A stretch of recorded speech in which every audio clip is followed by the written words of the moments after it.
The fine arrived in my mailbox on a Tuesday afternoon, folded neatly, stamped officially, and dripping with confidence. The heading read, HOA Violation Notice, bold and underlined like a threat. According to Karen, the self-appointed queen of our lakeside HOA, I owed $1,000 for unauthorized recreational use of community water. The violation? Swimming. In the lake. The lake that sat entirely on my deeded land. I actually laughed out loud. This lake wasn't some shared retention pond or decorative water feature installed by a developer. It predated the HOA by decades.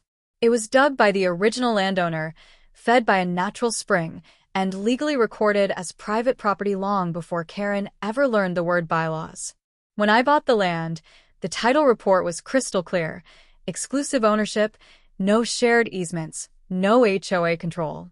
Karen knew that. Or at least she had been told. Multiple times. But Karen had a habit of confusing proximity with power. Her house faced the lake. She liked the view. Somewhere along the line, that view turned into entitlement. First it was suggestions. Then rules. Then fines. And now, apparently, invoices.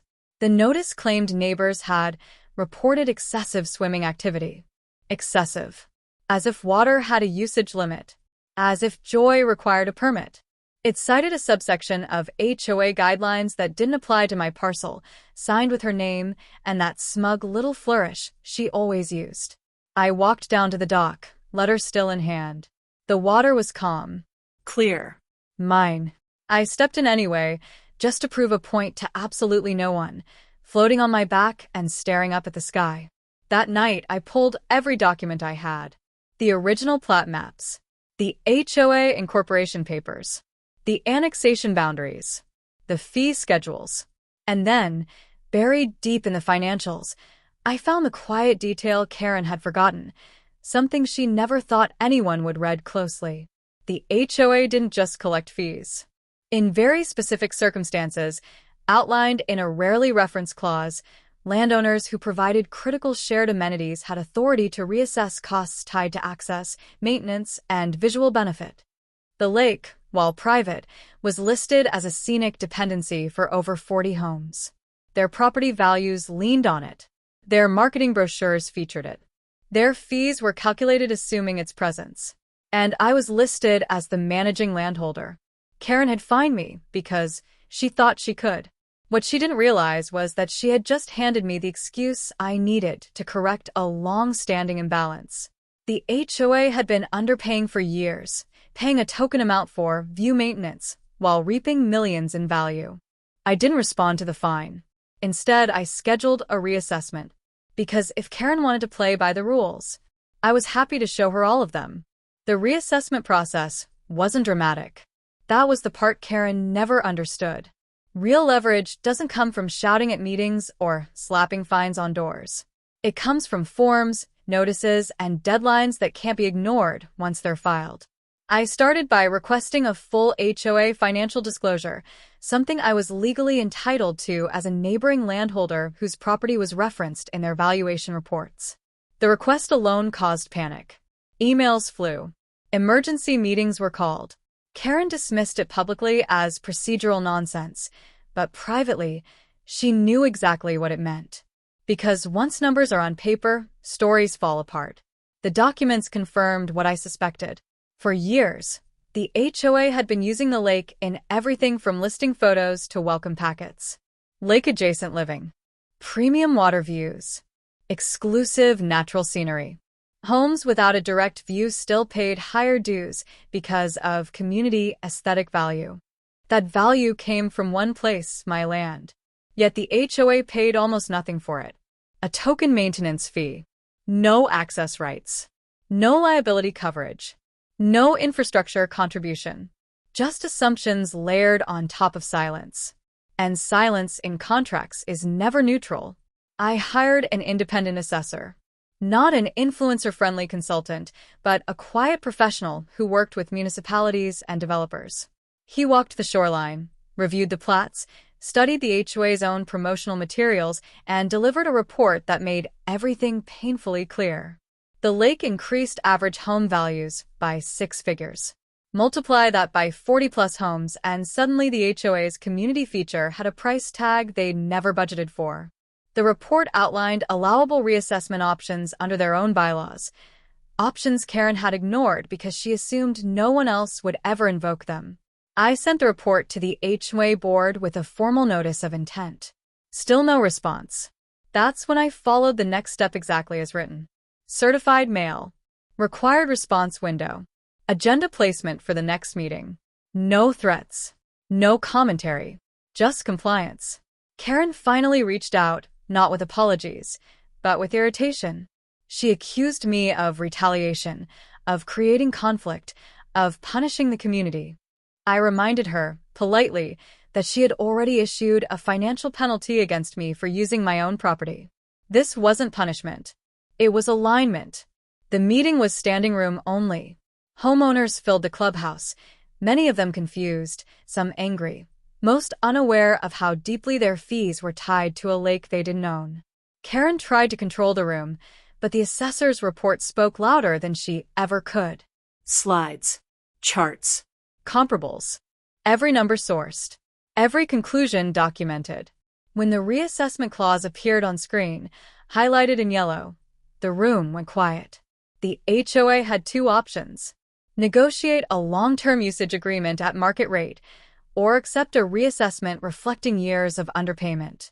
The numbers weren't personal. They were mathematical. Spread evenly, the increase came out to just over $5,000 per household. Exactly 5 times the fine Karen had tried to charge me. Faces turned. Not toward me, but toward her. She tried to argue intent, tradition, community spirit. But intent doesn't override contracts, and tradition doesn't change deeds. The board voted, not unanimously, but decisively, to adopt the reassessment.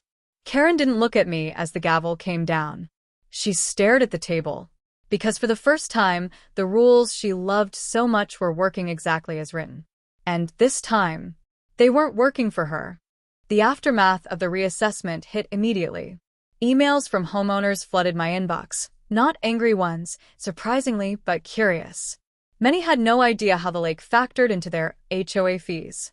Some thought it was just a scenic perk included in their dues, never considering the actual legal ownership behind it. Once the numbers came out, they realized the scale of value they had been benefiting from, quietly, for years. At the next HOA meeting, the room was tense. Karen sat at the head of the table, fingers tapping, trying to reclaim authority. Her usual confidence was gone. Every word she spoke was weighed and measured, and not just by me. Residents, now armed with facts, challenged nearly every statement. Where is the documentation? Has this clause ever been applied before? Why was this ignored for so long? I stayed quiet, observing, letting the facts do the talking. The board attempted to push back, citing community precedent and long-standing practices. But I had the assessor's report, the original deed, and county verification in my pocket. It wasn't a debate anymore. It was a matter of documented law versus assumption. Karen tried to regain control by appealing to emotion. She talked about tradition, neighborly respect, and community spirit. Homeowners weren't buying it. They wanted clarity, fairness, and transparency. For once, the focus wasn't on her, but on accountability. By the end of the meeting, a new reality was clear. HOA fees were going up. $5,000 higher than before, reflecting the actual value residents had been receiving from my lake for years. The board members shifted uncomfortably in their chairs. Some muttered apologies. Others avoided eye contact entirely. Karen?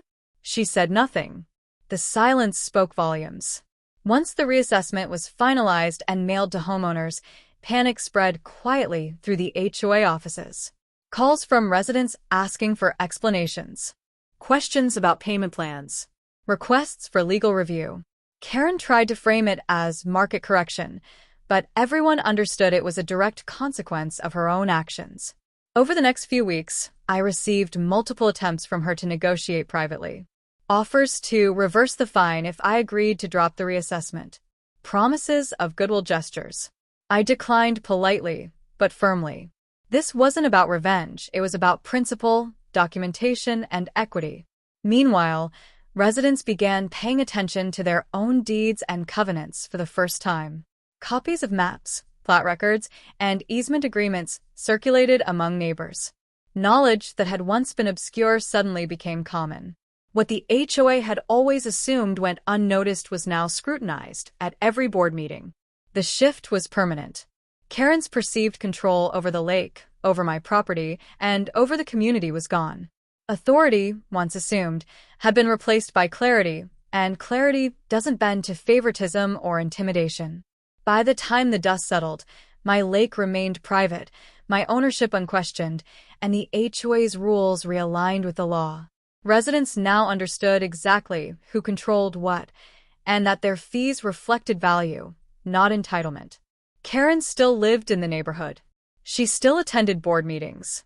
But now, every glance in my direction was cautious, careful, and calculating.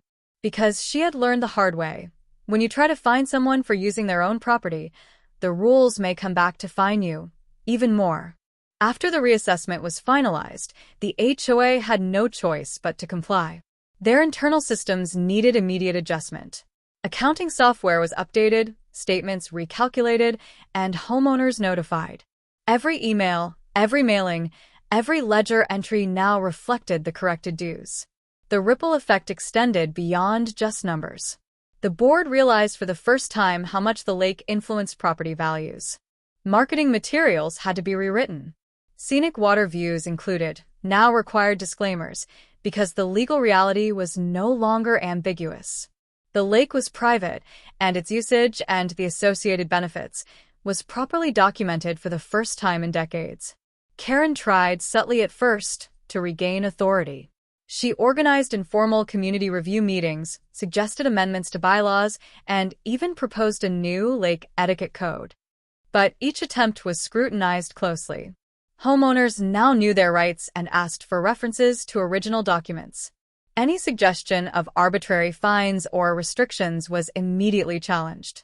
The board, previously a rubber stamp for her whims, now required legal review for even minor policy changes. Meanwhile, homeowners adapted.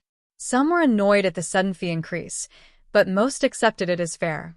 They began to see the HOA less as an authoritarian overseer and more as an administrative body with clearly defined boundaries. Transparency became the new standard. Requests for clarifications, copies of deeds, and HOA resolutions became common. The community, unintentionally, had grown smarter about property law and oversight. Karen, however, was frustrated. The sense of control she once wielded had evaporated.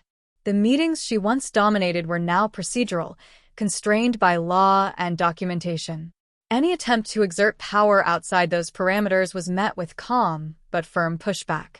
She realized the system she had taken for granted had finally been reinforced, not by confrontation, but by facts, records, and legal authority. As for the lake itself, it became a symbol. Not just a body of water, but a reminder of the consequences of overreach. The dock, the swimming areas, and the shoreline were all clearly marked with ownership and easement boundaries. Signage indicated private areas, access rights, and legal notes about permissible use. Anyone visiting could immediately understand who held authority and who didn't. Even the water level became a point of quiet respect. No one tampered with it. No unauthorized swimming or boating occurred beyond documented access points. The rules were now concrete, enforced by the clarity of law rather than arbitrary fines.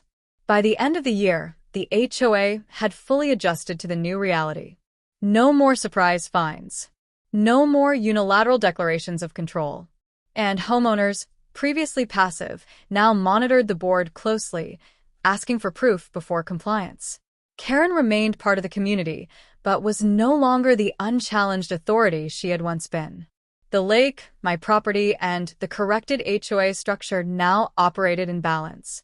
The lessons of ownership, legal authority, and accountability were embedded in every interaction. The simple act of issuing an unjust $1,000 fine had inadvertently led to a $5,000 correction and a permanent reordering of local power. For the first time in years, swimming in my own lake was truly free, and so was the community, from assumptions of arbitrary HOA authority. By the time the dust settled, the lake had become more than just a body of water. It was a symbol of clarity, fairness, and the importance of knowing your rights. The HOA could no longer assume authority over something they had never legally controlled. Every board member, every resident, and especially Karen herself had learned that proximity does not equal ownership, and that rules only carry weight when they align with law and documentation. Karen attempted to regain influence quietly, suggesting minor procedural changes and community engagement initiatives, but no one listened the way they used to. The homeowners, now informed and empowered, demanded proof, asked for references to recorded easements, and verified every suggestion before agreeing. Any hint of arbitrary fines or overreach was immediately challenged. The power dynamic had shifted permanently. Residents began taking a more active interest in their own property rights, reading deeds, easements, and HOA covenants closely for the first time. Discussions that once revolved around aesthetics or landscaping fees now included legal boundaries, water rights, and shared infrastructure responsibilities. The community became smarter, more engaged, and more respectful of true ownership, all because someone had tried to impose rules where none applied. The lake itself returned to a calm, peaceful state. Signs marking private areas were clear, docks and swimming areas were properly delineated, and water usage rules were posted transparently. Everyone who enjoyed the lake now understood the boundaries.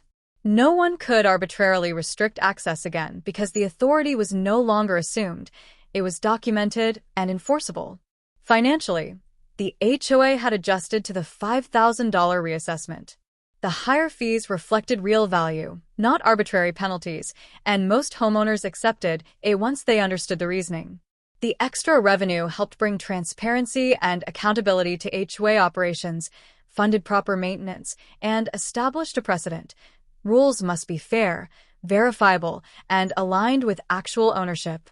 As for Karen, her confidence had been replaced with caution. The board meetings she once dominated now ran on procedure and law, not personal will. She had learned that authority without documentation can vanish in a single stroke, and that the consequences of overreach can extend far beyond the original act. I walked along my private shoreline one evening, watching the sun set over the lake I had always owned.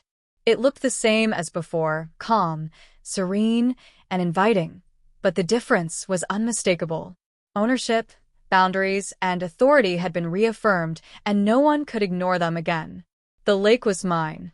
The rules were clear, and the community had learned a lasting lesson in accountability. Sometimes, the most powerful victories aren't about confrontation or anger. They're about using knowledge, records, and the law to restore balance. The $1,000 fine had become a $5,000 correction, but more importantly, it had permanently realigned power where it belonged, with truth, fairness, and the rightful owner. The HOA, the residents, and Karen herself would never forget it.